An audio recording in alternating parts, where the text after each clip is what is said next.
Olá, bom dia a todos. J'espère que vous allez bien et bienvenue dans cette nouvelle vidéo. Aujourd'hui, on va parler d'un sujet qui revient énormément chez les personnes qui souhaitent s'installer au Portugal.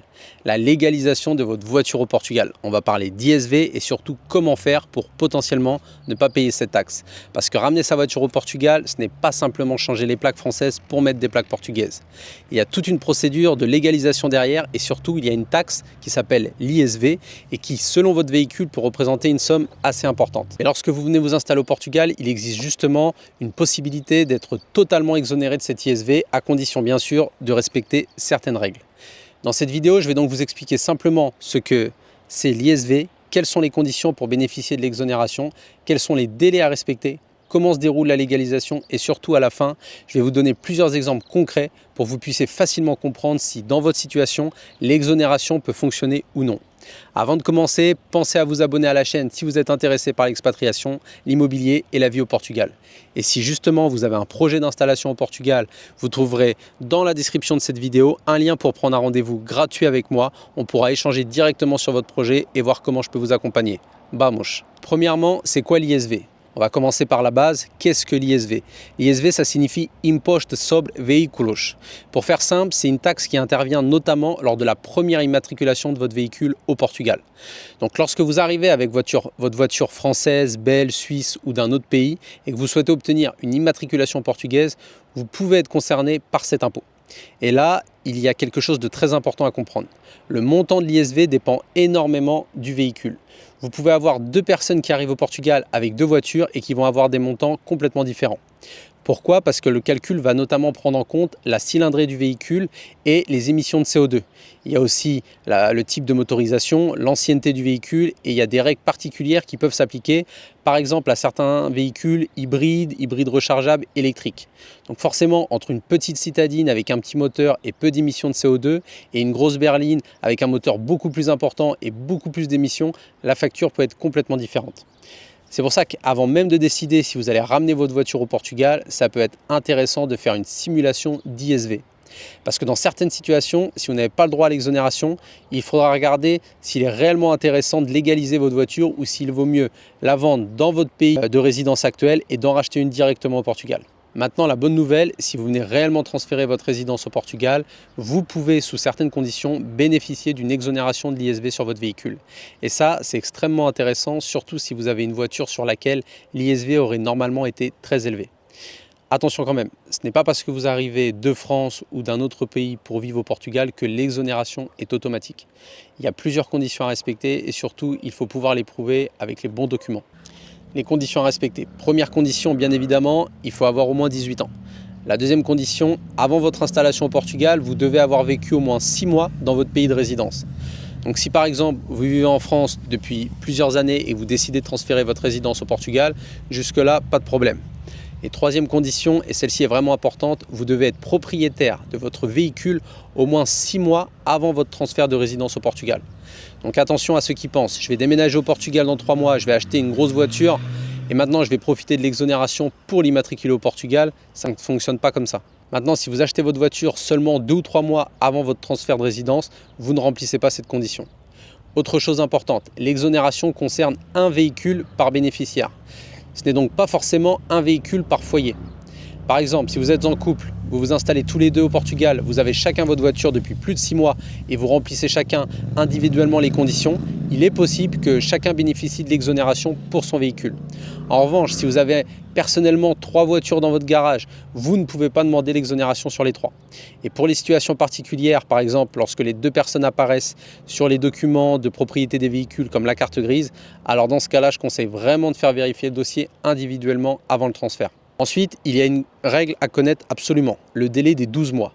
Vous disposez de 12 mois à compter de votre transfert de résidence au Portugal pour présenter votre demande d'exonération. Ça, c'est très important. Et attention, ce n'est pas 12 mois à partir du moment où vous décidez de vous occuper de votre voiture. Ce n'est pas non plus simplement 12 mois à partir du jour où la voiture passe physiquement la frontière portugaise. On parle bien du transfert de votre résidence au Portugal. On va prendre un exemple très simple. Vous transférez votre résidence au Portugal le 15 septembre 2026. Vous avez alors jusqu'au 15 septembre 2027 pour effectuer votre demande d'exonération. La date exacte du transfert doit évidemment pouvoir être justifiée avec les documents de votre dossier. Et c'est justement pour ça que je conseille de ne pas attendre le 11e mois pour commencer à regarder comment ça fonctionne. Si vous savez que vous allez vous installer au Portugal et que vous souhaitez ramener votre véhicule, renseignez-vous avant ou dès votre arrivée. Maintenant, on va voir quels documents faut-il. Concernant les documents, volontairement, je ne vais pas vous faire une liste de 15 documents et formulaires parce que l'objectif de cette vidéo, c'est surtout que vous compreniez le fonctionnement général.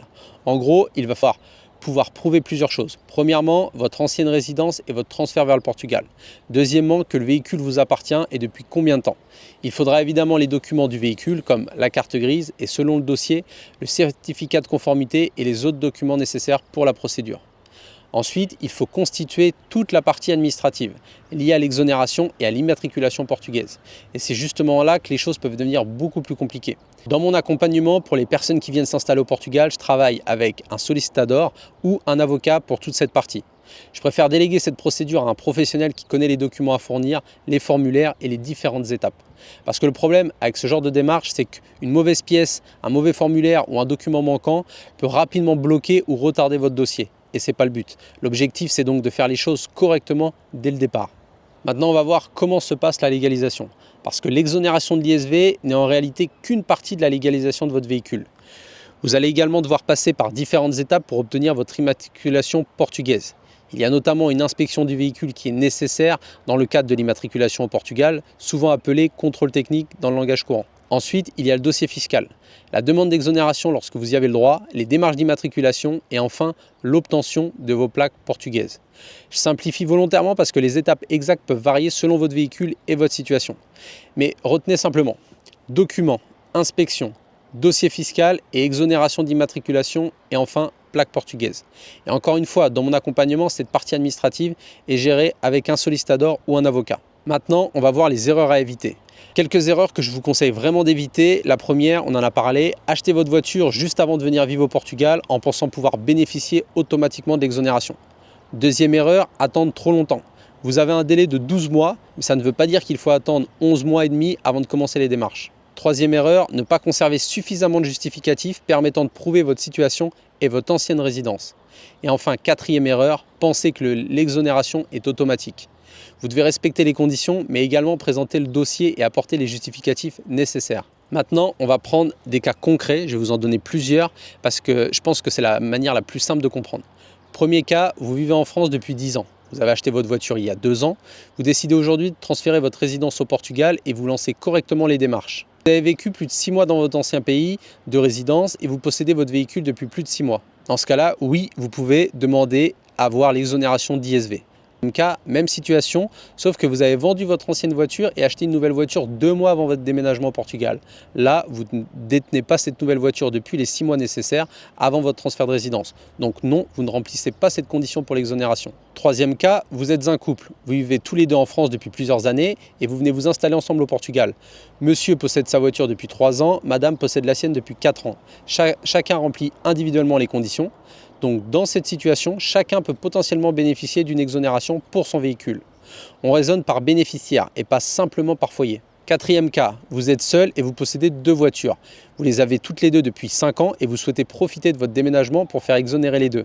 Là, ce n'est pas possible. L'exonération liée au transfert de résidence est limitée à 1 véhicule par bénéficiaire. Il faudra donc choisir le véhicule pour lequel vous souhaitez demander l'exonération. Cinquième cas, vous avez parfaitement droit à l'exonération, votre voiture était à votre nom depuis 3 ans, vous viviez en France depuis 10 ans et toutes les conditions étaient réunies. Mais vous vous êtes installé au Portugal et vous avez laissé dépasser plus de 12 mois avant de présenter votre demande. Dans cette situation, le problème n'est plus votre voiture, c'est le délai. Vous avez dépassé les 12 mois prévus pour demander l'exonération. Exactement pour ça que je vous conseille d'anticiper cette démarche. Et enfin, 6e et dernier cas, vous avez obtenu votre exonération, votre voiture est maintenant immatriculée au Portugal et 3 mois plus tard, vous souhaitez la vendre. Attention, pendant les 12 premiers mois suivant l'attribution de l'immatriculation portugaise, le véhicule bénéficiant de l'exonération ne peut notamment pas être vendu, donné, loué ou même prêté dans les conditions interdites par le régime. Donc ne faites surtout pas une exonération dans l'objectif de légaliser une voiture et de la revendre immédiatement derrière. Vous allez vous faire rattraper par l'État portugais et vous devrez payer la fameuse ISV. Voilà, maintenant vous comprenez beaucoup mieux comment fonctionne l'ISV lorsque vous souhaitez ramener votre voiture au Portugal et surtout dans quelle situation vous pouvez potentiellement bénéficier de l'exonération. Retenez principalement 3 choses. La première, vous devez avoir vécu au moins 6 mois dans votre ancien pays de résidence. Vous devez posséder votre véhicule depuis au moins 6 mois avant votre transfert de résidence et vous avez 12 mois à compter du transfert de votre résidence au Portugal pour présenter votre demande d'exonération. Sur le papier, ça peut paraître assez simple. Mais comme vous avez pu le comprendre, dans cette vidéo, il y a toute la partie administrative, les justificatifs, les formulaires, l'inspection des véhicules, la demande d'exonération, l'immatriculation. C'est justement pour ça que dans mon accompagnement pour votre installation au Portugal, je travaille avec un sollicitador ou un avocat partenaire qui s'occupe de cette partie administrative afin de sécuriser la procédure et de vous éviter de devoir gérer tout ça vous-même. Donc si vous aussi vous avez un projet d'installation au Portugal, que ce soit pour l'immobilier, votre démarche administrative ou justement la légalisation de votre véhicule, vous trouverez dans la description de cette vidéo un lien pour prendre rendez-vous gratuitement avec moi. Pendant ce rendez-vous, on pourra faire le point sur votre projet, vos besoins et comment je peux vous accompagner dans votre installation au Portugal. Le but, c'est de vous accompagner étape par étape pour que votre installation se déroule au mieux. Si cette vidéo vous a aidé, pensez à mettre un petit pouce bleu, à vous abonner à la chaîne et dites-moi également dans les commentaires si vous avez déjà essayé de légaliser une voiture au Portugal ou si vous avez des questions sur votre situation, j'en ferai une vidéo pour plus tard. Muito obrigado a todos, on se retrouve très bientôt pour une nouvelle vidéo. Déjà.